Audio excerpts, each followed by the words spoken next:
எப்படி இந்த ப்ராடக்ட்டை உருவாக்குனதுக்கு அப்புறம் அதை ட்ரையல் பண்ணிருப்பீங்கல்ல? அப்படி ஃபர்ஸ்ட் டைம் இதை யாரை வச்சு ட்ரையல் பண்ணீங்க? அவங்களோட ஃபீட்பேக் எப்படி இருந்தது? இந்த ப்ராடக்ட்டை கொஞ்சம் பாருங்க. இதுக்கு பின்னாடி சின்ன ஒரு அழகான லவ் ஸ்டோரி இருக்கு.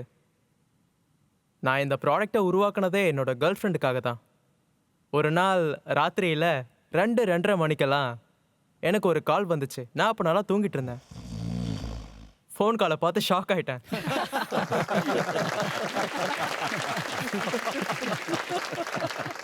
ஸோ நான் என்ன நினச்சேன்னா, நான் என்ன தப்பு பண்ணேன்?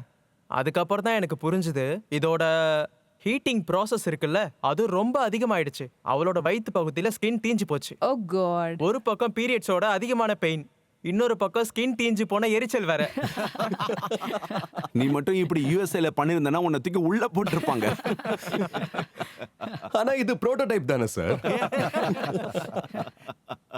அப்படி ஏகப்பட்ட ப்ராப்ளம்ஸ் இருந்தது. அது எல்லாமே ரிசால்வ் பண்ணிட்டேன், செட் பண்ணிட்டேன், சேஃப்டி பண்ணிட்டேன். அதுக்கப்புறம் நிறைய விஷயங்களை இம்ப்ளிமெண்ட் பண்ணிட்டேன். கடைசியில் ப்ராடக்ட் ஸ்டேபிள் ஆயிடுச்சு. அதுக்கப்புறம் இதை நான் டெஸ்ட் பண்ண கொண்டு போய் கொடுத்தேன். அப்போ கூட அவங்க டெஸ்ட் பண்ணாங்களே என்ன? அவங்க டெஸ்ட் பண்ண மாட்டேன்னு சொல்லிட்டாங்க. அப்புறம் நான் ஒரு வழியா பேசி சமாதானப்படுத்தி செய்ய வச்சுட்டேன். எல்லாம் நல்லபடியா நடந்துச்சு. அப்புறம் ஒரு புது சேலஞ்ச் வந்துச்சு. இதோட ப்ரொடக்ஷன் எப்படி பண்றது? ஏன்னா ப்ரொடக்ஷனுக்கு தேவை ப்ரொடக்ஷன் ஹவுஸ், ஆமா. எம்ப்ளாயீஸ், அவங்களோட சேலரி, எக்யூப்மெண்ட்.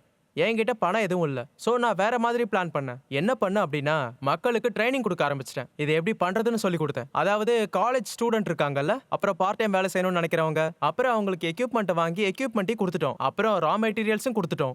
அவங்க அதெல்லாம் வச்சு இதுக்கான இன்டர்னல் பேட் இருக்குல்ல, அதை ரெடி பண்ணி கொடுப்பாங்க. 5 பீஸ்க்கு ஒரு வாட்டி நான் பேமெண்ட் கொடுத்துருவேன். ஸோ நான் சேலரி கொடுக்கல, எதுவுமே தேவையில்ல. அப்படி நாங்கள் கொஞ்சம் கொஞ்சமாக ப்ராடக்ட்டை ரெடி பண்ணோம். 10 லட்சத்துக்கு ஆர்டர் வந்தது. 1.5 லட்சத்துக்குள்ளேயே நாங்கள் வேலையை முடிச்சிட்டோம். இதுதாங்க ரியல் இனோவேஷன். நீங்க வழியை தேடணும்னு நினைச்சிட்டீங்கன்னா அதை எங்க இருந்தாலும் எப்படியாவது தேடி கண்டுபிடிச்சிடலாம். எஸ். பிரியங்கா, நான் முதல்ல உங்ககிட்ட இருந்து ஆரம்பிக்கிறேன். அங்க வந்து ஒரு தடவை நான் ப்ராடக்ட்டை பார்த்துக்கிறேன். ஆக்சுவலி மார்க்கெட்ல சைனீஸ் ப்ராடக்ட் கிடைக்குது. அது பிளாஸ்டிக்ல வரும். அது ரொம்ப திக்கா இருக்கும். அதாவது நீங்க உள்ள ஃபிக்ஸ் பண்ணா கூட நீங்க போட்டிருக்கிறது வெளியில தெரியும். இதுல எல்லாமே இந்தியன் ப்ராடக்ட்ஸ் தானே யூஸ் பண்ணிருக்கீங்க. எதுவும் சைனீஸ் ப்ராடக்ட்ஸ் எல்லாம் யூஸ் பண்ணல. 100% டிப்ளமெண்ட் இன் இந்தியா. 100% இந்தியால ப்ரொடக்ஷன் பண்ணதுதான். நீங்க ஒரு ஆப்பை பத்தி கூட சொன்னீங்கல்ல. அப்ப நீங்க கம்ப்ளீட்டா ஒரு டெமோ காட்டிடுங்க. ரகத்தோட ஸ்பெஷாலிட்டி என்னன்னா, உங்களுக்கு ஒரு ரீல் கிடைக்கும், ஸ்க்ரோலிங் ரீல். அதை யூஸ் பண்ணி உங்க விருப்பப்படி டெம்பரேச்சர் செட் பண்ணலாம். உங்களுக்கு பிடிச்ச மாதிரி அப்படியே 40லேருந்து 60 டிகிரி வரைக்கும் தாராளமாக செட் பண்ணலாம்.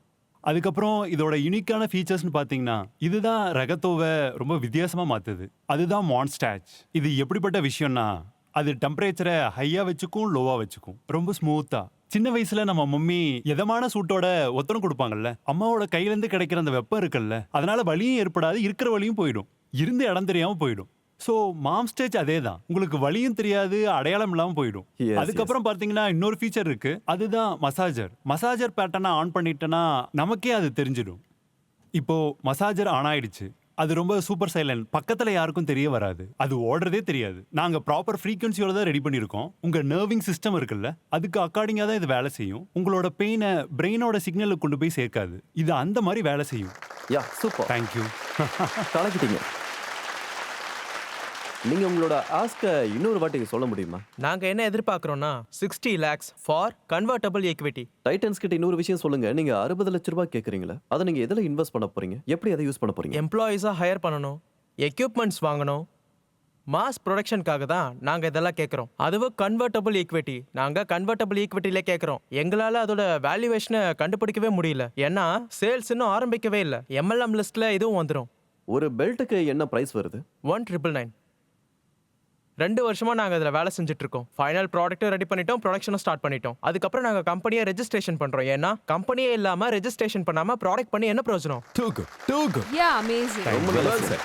இந்த மாதிரி ஃபவுண்டரோட நீங்க உங்க அமௌண்ட் இன்வெஸ்ட் பண்ணீங்கன்னா உங்களோட ஒவ்வொரு ரூபாயும் சேஃபா தான் இருக்கும். நான் நம்ம டைட்டன்ஸ் கிட்ட போறதுக்கு முன்னாடி ஒரு வாட்டி மார்க்கெட் டிமாண்டை செக் பண்ணிடலாம். மக்களே, உங்க ஓட்டிங் பேட்ஸ் எடுத்துக்கோங்க. எஸ் ஆர் நோ பட்டனை பிரஸ் பண்ணி எங்களுக்கு சொல்லுங்க. உங்க பார்வையில இந்த மார்க்கெட்டோட டிமாண்ட் எவ்வளோன்னு சொல்லுங்க. And your time starts now.